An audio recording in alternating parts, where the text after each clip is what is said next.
ici, vous remarquerez qu'avec la deuxième procédure, il n'y a pas vraiment aussi beaucoup d'acrobaties à faire. Donc, s'il faut vraiment vérifier si réellement tout ce que j'ai fait, c'est marché, on peut vérifier avec vous. Par exemple, si normalement la machine que je suis en train d'utiliser ici, ça doit avoir les adresses IP ici. Ça, une chose. Donc, normalement, la machine que je suis en train d'utiliser, ça doit avoir les adresses IP ici. Soit je suis dans le 192, 168, 2.1, ou soit je suis dans le 192, 168, 1.1.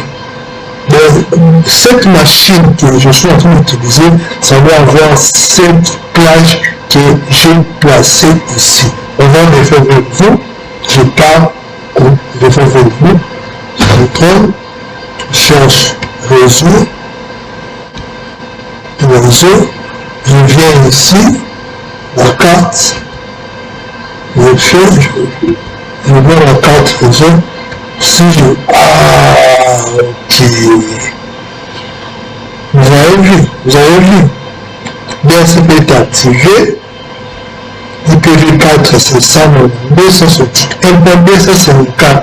Donc, il m'a donné la dernière adresse IP du plage pool que j'avais placé au pool 1. Donc, j'utilise le plage routeur et non le plage serveur.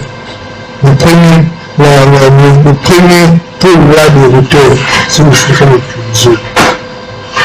Merci beaucoup. Donc, c'est un peu ça. Donc, c'est clair. Vous voyez même les masques sur les réseaux sur BSS5, BSS5, 1.0. Si vous regardez le masque, la passerelle par défaut, c'est 192.68, 1.1. Donc, c'est ce que nous avons placé dans notre routeur. Vous voyez les serveurs DHCP IPv. C'est lui qui distribue les adresses IPv. On avait fait deux serveurs, non? Pour lui, l'adresse serveur, c'est 192.68 2.1. C'est lui qui distribue l'adresse serveur 1. L'adresse serveur, c'est dans le 2.1. Alors, serveur DNS, c'est IPv4 888. Le secondé, c'est 884.4. Donc, toutes ces adresses que nous voyons, c'est nous qui avons donné ça au routeur pour le modèle réseau. Donc, il n'y a pas à confondre tout ce que nous avons fait a réussi à 100%. Donc, félicitons-nous, nous avons configuré ensemble notre routeur micro ticket. Vous voyez, le DHCP, il a utilisé celui-ci qui est en vent, celui-ci, celui-là, il a utilisé ça. D'ailleurs, c'est ça. C'est le DHCP que il m'a attribué. Si vous remarquez, si on fait ici dans le IP, tout, on regarde, on trouve qu'avec DHCP pour 1, on utilise le plage ici. Le DHCP pour 2, on utilise le plage 2.150 dans le 64. Donc, c'est un peu ça. Maintenant, il faut voir maintenant, ma machine est connectée dans quel port? Ma machine est connectée, je vous avais dit, ma machine, je l'ai connectée au port 4. Le port 4, c'est dans le LAN B. Le LAN B, c'est celui-ci, DHCP pour 2. C'est 2.150. C'est ainsi que vous avez vu le DHCP, il m'a attribué la plage de 2.250 à 254. Il m'a donné 254. Donc c'est juste, si je change le câble pour aller ça par exemple au port 3, soit au port 2, il va changer l'adresse IP de DHCP. Vous voyez qu'il va changer. Donc, si je voulais qu'on puisse faire ça, on va faire ça, on va arriver ensemble. Je rentre là-bas, sur le réseau, tout ça. Je vais vous démontrer que je change le port, il va changer aussi. l'adresse de DHCP. Vous voyez, remarquez le DHCP ici. C'est avec DHCP IPv4. Vous voyez, il a pris ça.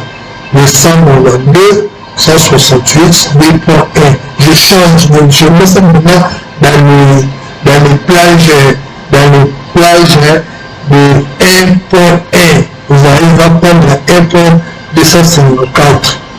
Je change.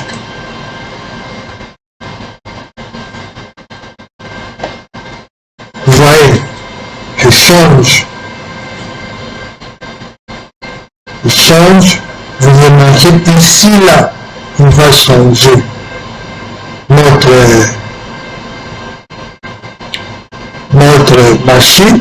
On va lui attribuer une autre adresse. On va lui attribuer une autre adresse parce que je mets maintenant les câbles de notre machine dans le port 2. Bon, on vérifie encore. Il se reconnecte. Vous voyez, il est en train de se connecter. Si il écrit qu'il est connecté, c'est qu'il est dans le port. Je vais un peu le câble pour être vraiment connecté.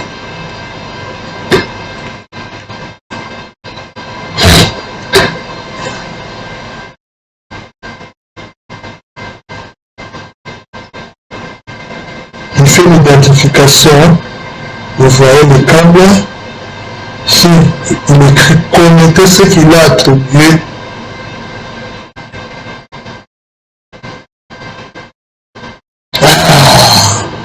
Vous avez vu, c'est ça, 192, 168, 1.1. Le serveur DHCP a changé. Alors, si je vais dans le 3, vous remarquez qu'il se reconnaît. Il est toujours dans les plages,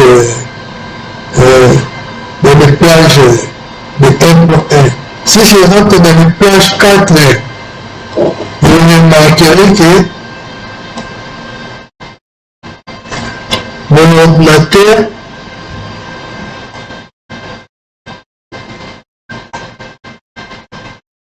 je mis dans les plages 4. Je mis dans les plages 4. Il s'est connecté. Identification.